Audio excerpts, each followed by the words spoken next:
What's the point? That might be a question that you find you ask yourself quite a lot. Probably more internally than externally, probably part of your internal monologue rather than a conversation that you have with other people. And I get it. I ask myself that question all the time. It's a good question to ask ourselves. The challenge is with that question is that if we don't have a good answer for it, it tends to be the end of the road. It tends to be when we give up.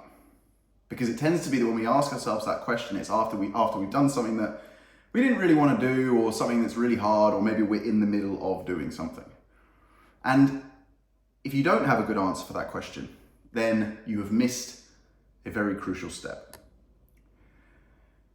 Something that's got the power to give you unlimited motivation, energy, willpower. But we all think we know what we want, but we don't. We say it to ourselves, but the reality is we haven't really given it proper thought. We are told what to want most of the time by people around us or by society. And it's why we have the sheep mentality, the herd mentality. It's why most people end up looking the same, buying the same stuff, doing the same things, going to the same places. And it's fine. Most people are kind of happy in that world of complete and utter averageness. But if you're not, and if you find yourself having that internal monologue more than you'd like, and it causes you to give up on goals, aspirations, dreams, then this video might just help. Because the chances are that you have missed a very crucial step. You think you know what you want, but you don't. Because if you knew what you wanted, you would be able to ascertain why you want it. Because if you know why you want something, you're never going to need to worry about that question popping up again. It will continue to pop up, that's fine, but you'll be able to bat it away.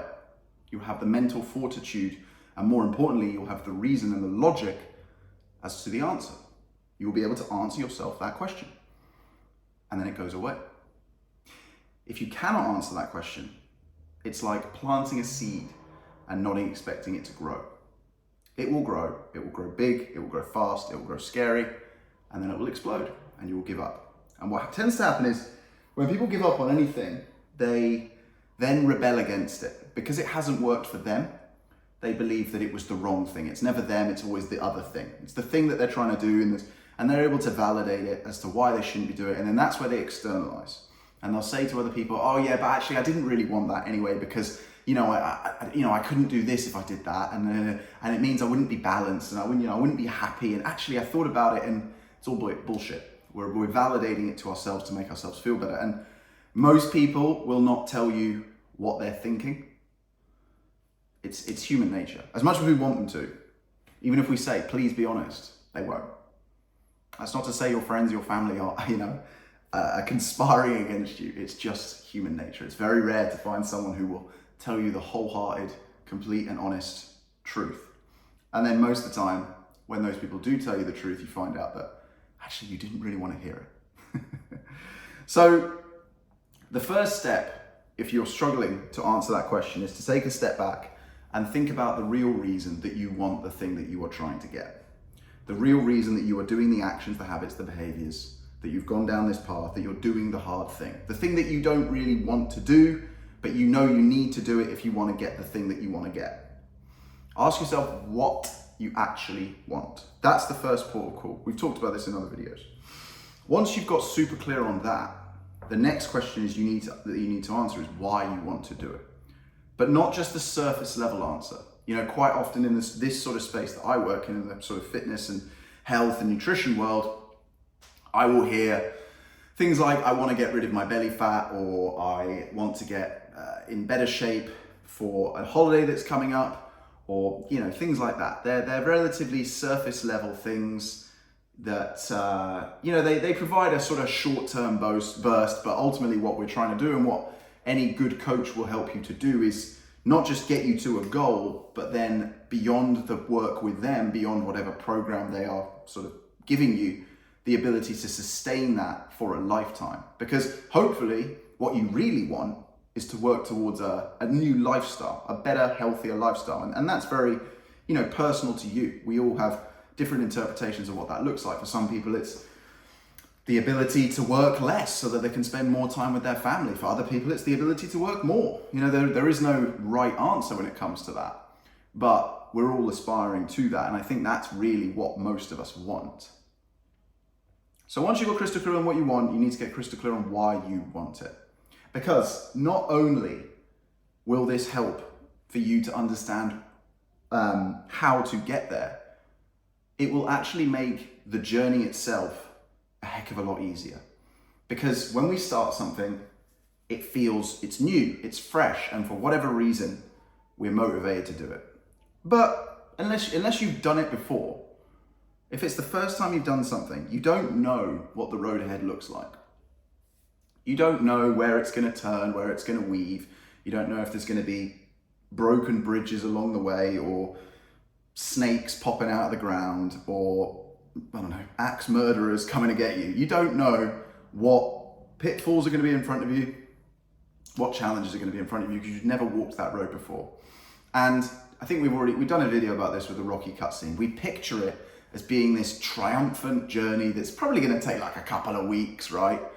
And, at the end, there's going to be a parade and everyone's going to be buzzing for you. And, you're basically just going to be able to retire and you're going to live ever happily ever after. And this combination of Disney, Rocky cutscenes, and social media has led us to believe that everything is very easy to get. But then as soon as people start and they get 2, 3, 4 weeks in and they're like, oh my God, this is a lot harder than I thought it was going to be. I don't really want it that much. Screw it. I'll just give up, go back to my old baseline. And I'll externally validate it through blaming other people or other things as to why I haven't actually achieved my goal, rather than taking personal responsibility for it. Okay, so that's hopefully may have accelerated a few sort of internal brain paths, whatever you want to call it, that some of you might be having there. So you need to get super clear on what you want. You need to get super clear on why you actually want it, and the reason you want to do that is it's going to make how you get there a heck of a lot easier. I'm sure you've heard that before. What's it? If the why is clear, the how is easy, or some bullshit like that. That's not it. Someone said it much more poetically than me. But for me, what's bigger than that is what I said earlier, is the fact that it's going to, sorry, I had a complete bloody brain blank there. That's really not ideal. Absolute complete brain blank. It's going to give you the infinite motivation. That was it. It's going to give you complete and utter infinite motivation, willpower, and energy to actually achieve that goal. It's not going to make it effortless. I'm not selling you that dream. That's a mirage. But what it will do is make hitting that goal realistic. You will realize that actually you can do it. So I hope that is helpful. And the last thing I want to say on that is that when you go through this introspective journey, because that's what it is, it's very introspective, you might find that what you thought you wanted isn't actually what you want. And sometimes you will ask yourself the first question, what do I actually want? You'll answer it. Then you'll ask yourself, why do I actually want it? But then in that answer, in the answer of why you want it, you might discover that the what isn't what you actually wanted. So it's a very interesting process. Play around with it. Don't be afraid to go a little bit back and forth with it. And I'm not saying stop what you're doing. I'm not saying to use this as an excuse. Oh, Doug said, I need to do this first. You do need to do it, but don't stop what you're doing. But do this exercise if you're struggling. Because I promise you, if you are struggling, it's probably because you haven't done this exercise. And this could apply to anything. It could apply to business, to relationships, to careers, to health. Those are basically the 4 main things that people do anything for. So, or money/business. So yeah, I hope that helps. I'm not short a video today. We're on 9 minutes. Wow, wicked. So yeah, hope that one helps, lads, and I'll see you tomorrow.